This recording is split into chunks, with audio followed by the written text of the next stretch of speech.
Hello, hello! You are listening to CPA Career Path Podcast with Rosie Flaherty, CPA MSA. This is episode number 29. We have a special guest today, Lindsay Stevenson, CPA CGMA, Chief Transportation Officer at BPM. Lindsay, thank you so much for the interview today.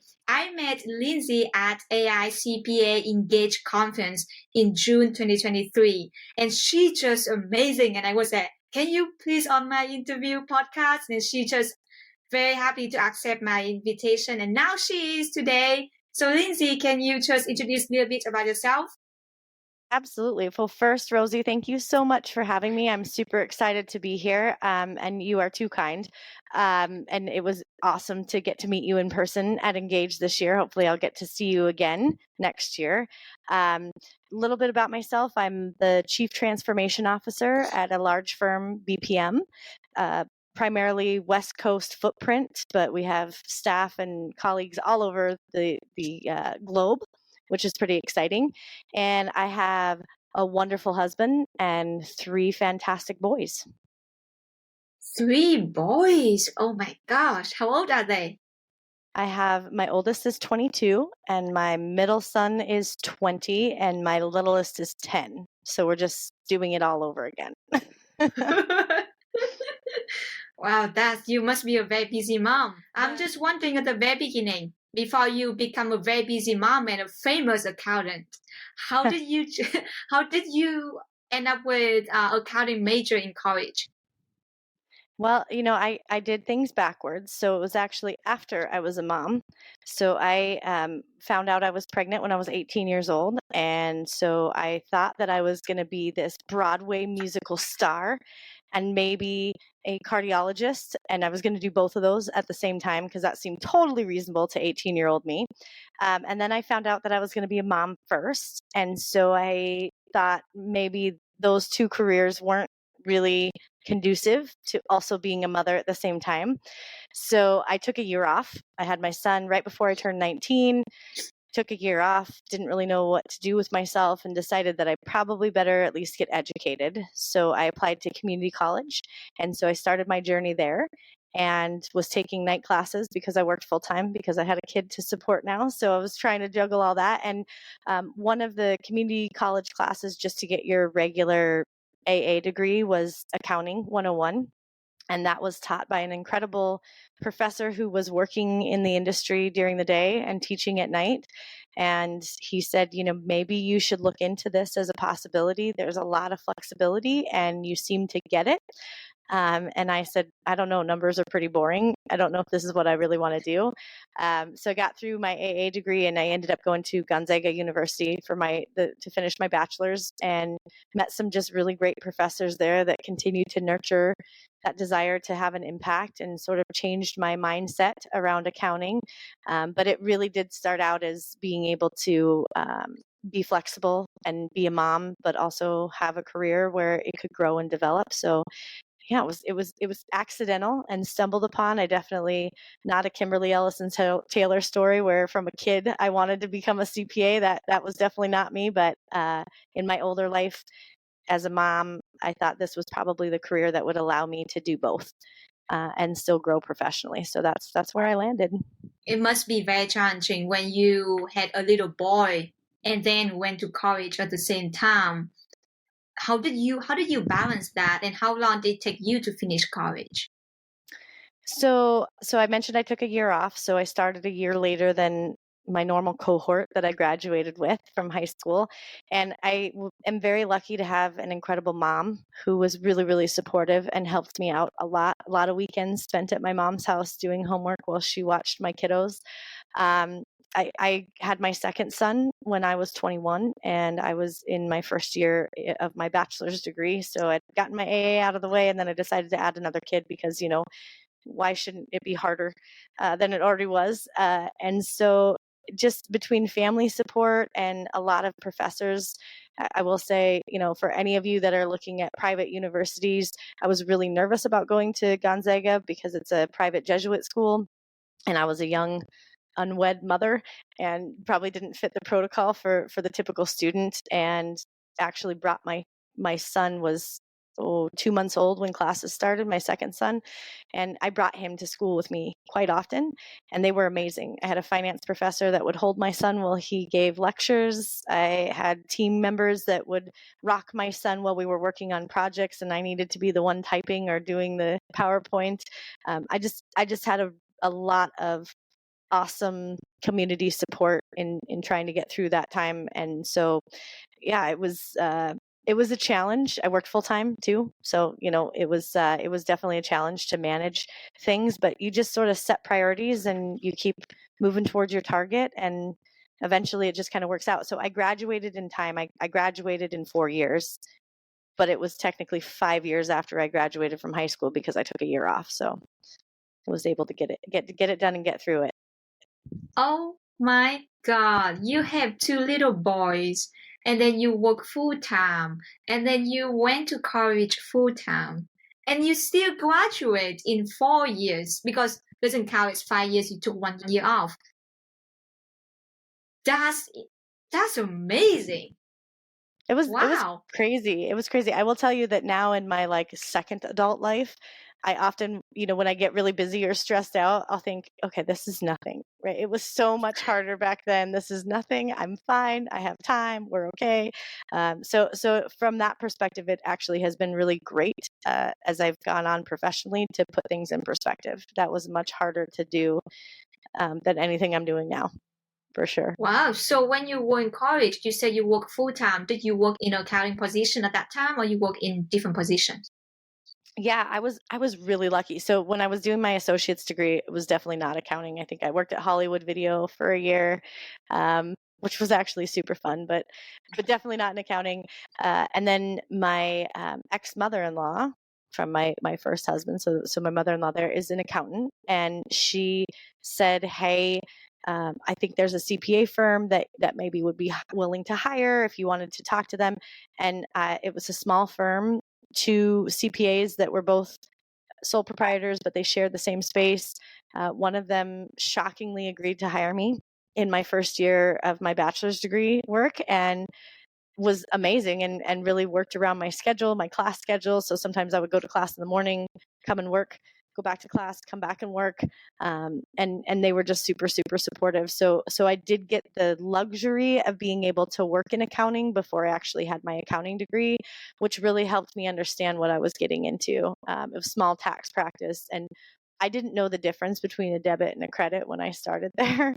I didn't understand a trial balance. I couldn't understand why I was out of balance, right? Because I would put in, income should be positive and expenses should be negative. And so, the signs are all backwards and you have no idea what's going on when you're first starting out. And so that experience really helped me figure out the applicability of everything I was learning in school, how it actually applied to helping clients and doing meaningful work. So yeah, I was lucky, very lucky. Wow. And so after you graduate from college and then you work as a full-time job, like completely just full-time job only, do you still continue that job or you left and then work at another firm? Oh, I've been everywhere, Rosie. It's been quite a journey, a little bit of a, I don't know, maybe the word is a twisting creek or river. But I left, so I was at that job until I graduated.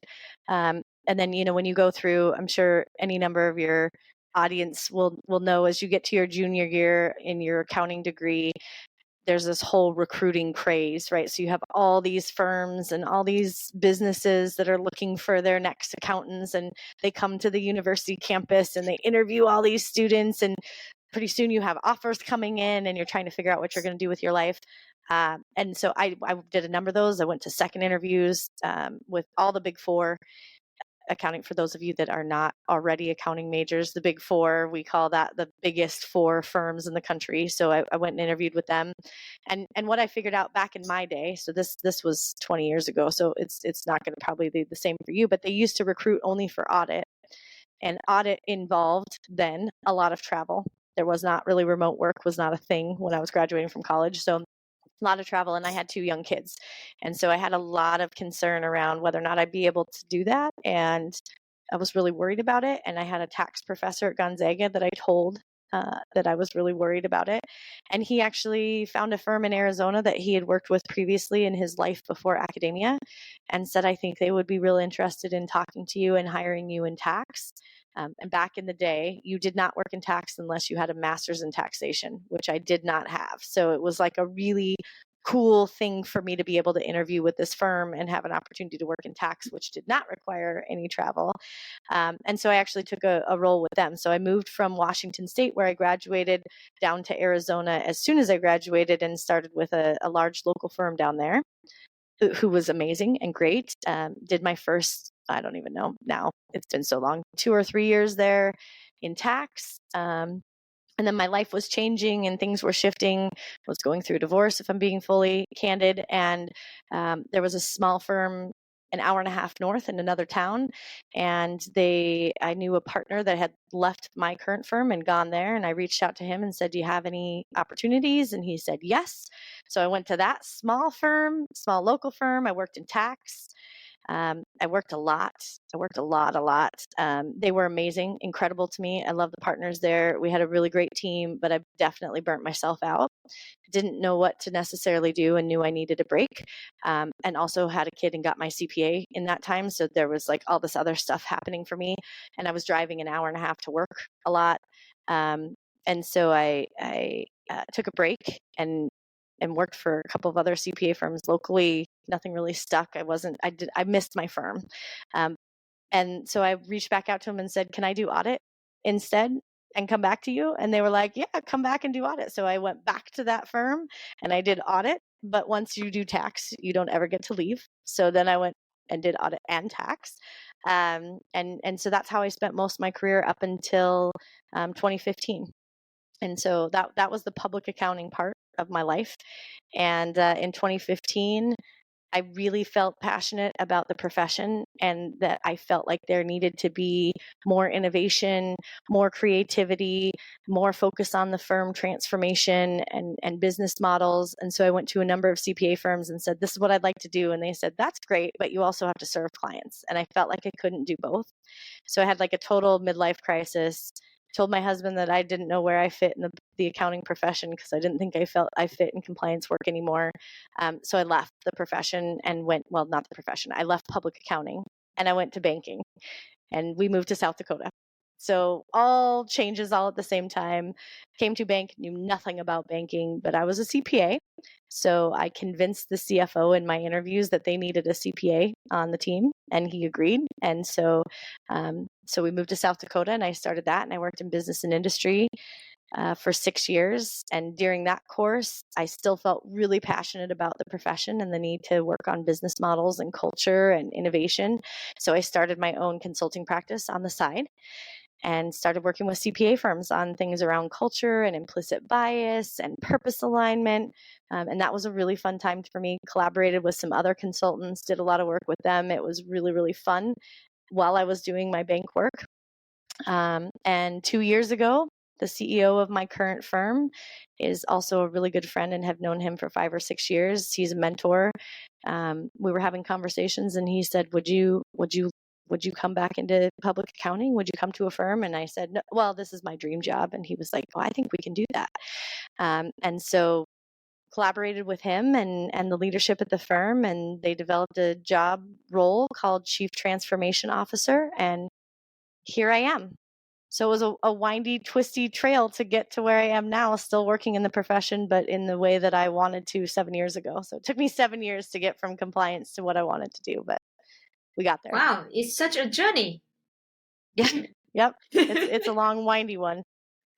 So you mentioned that CPA exam.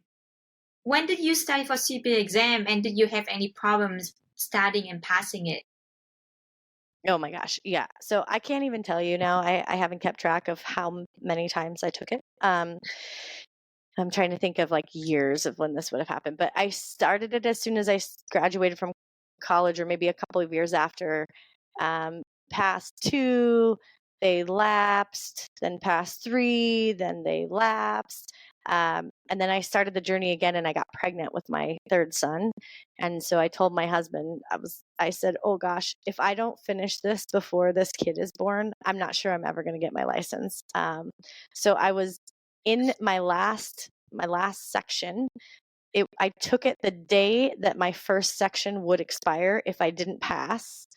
And I was 8 months pregnant and puking in a garbage can, like during the test. So it was so traumatic. I'll remember it for the rest of my life. But the CPA gods were smiling upon me, and I was able to pass the exam. So that's I got licensed after a lot of tries and fails. So how long from the first time you took it and failed it to the time that you passed all 4 sections?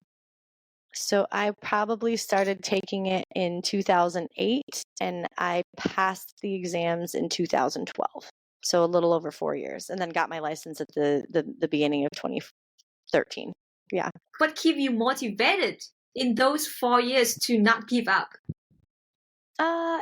I think part of it is just knowing that I could do it. And just, life gets in the way. So for the people that, log into your show and watch these videos and listen to the podcast, life is messy and it is really hard.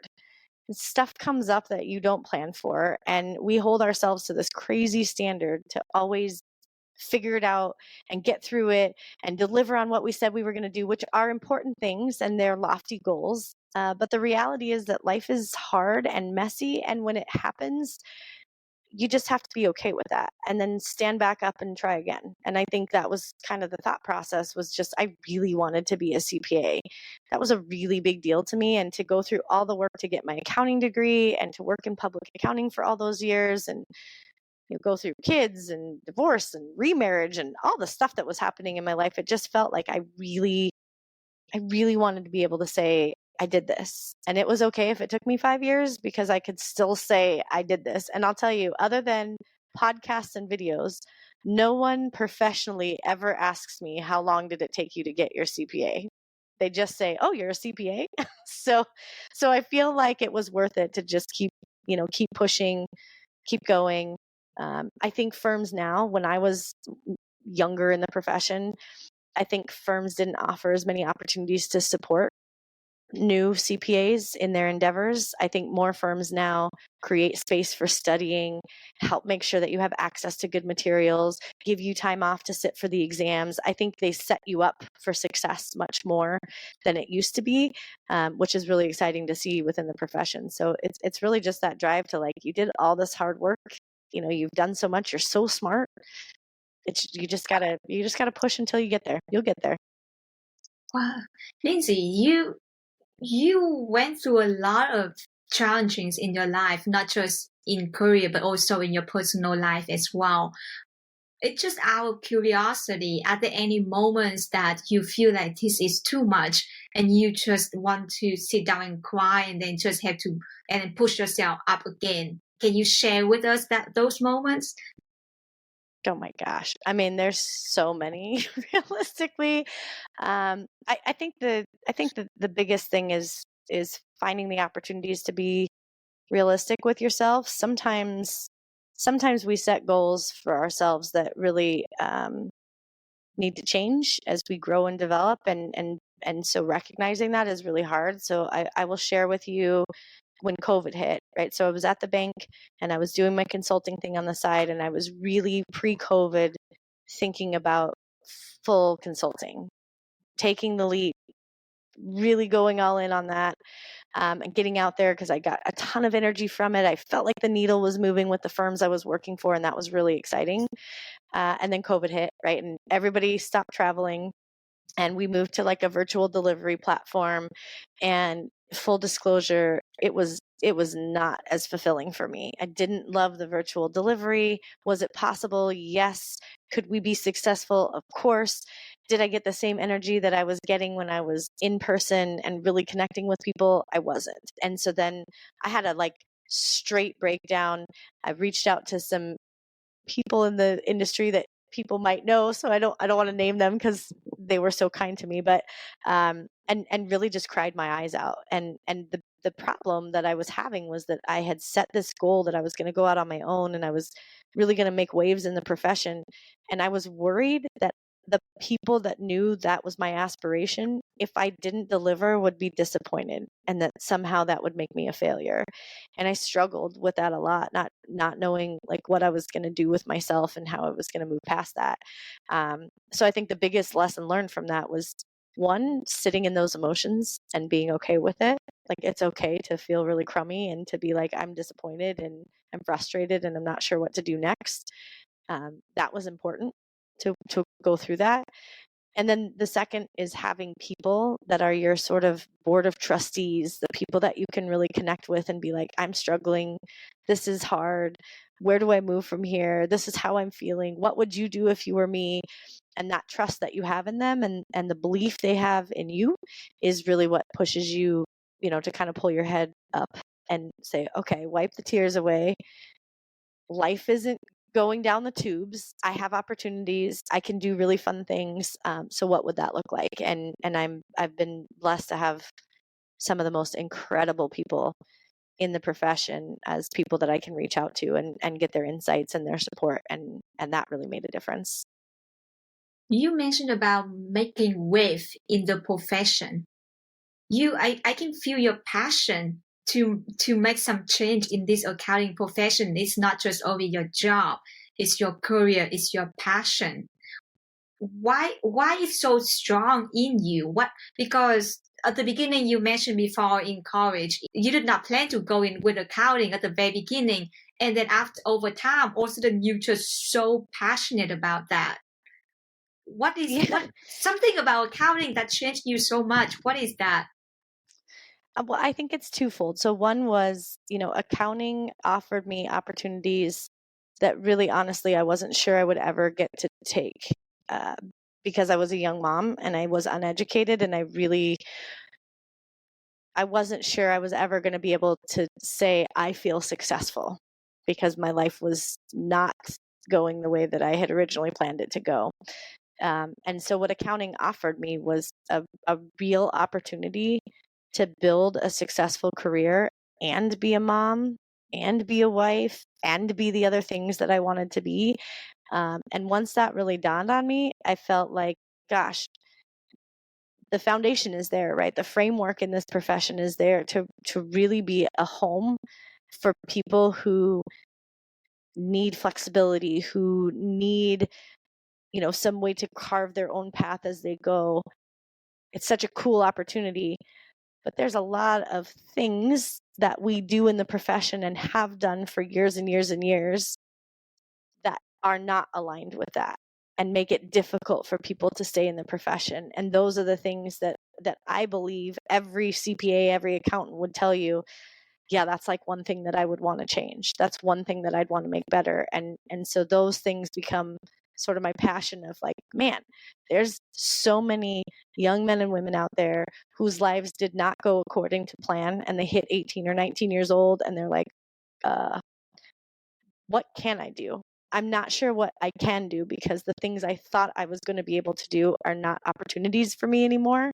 And accounting can do that. Like, it can meet those people in that place and say, hey, there's a lot of options here. It's not one size fits all. It's not one path. It's not one end game. It's like a choose your own adventure book. And maybe you're probably too young for this, but there used to be these books that you would open, right? And you would read through to a certain page and then you get to choose. It would say, if you want to jump off this bridge, go to page 10. If you want to climb down the ravine, go to page 32. And you would keep reading the story that way. And every time you read it would be different based on the choices that you made. That's what I see the accounting profession as. Like, it is this choose your own adventure book that you really can't ever go wrong. You're just on a new adventure path. So it's really cool. So it gets me excited, obviously. Yes, I can tell you're so excited. And talking about ventures, I know it's one thing that when you work in public, you work in tax at the beginning because you do not want to travel, and then all of a sudden you want to change your venture to go to audit, and then it requires a lot of traveling.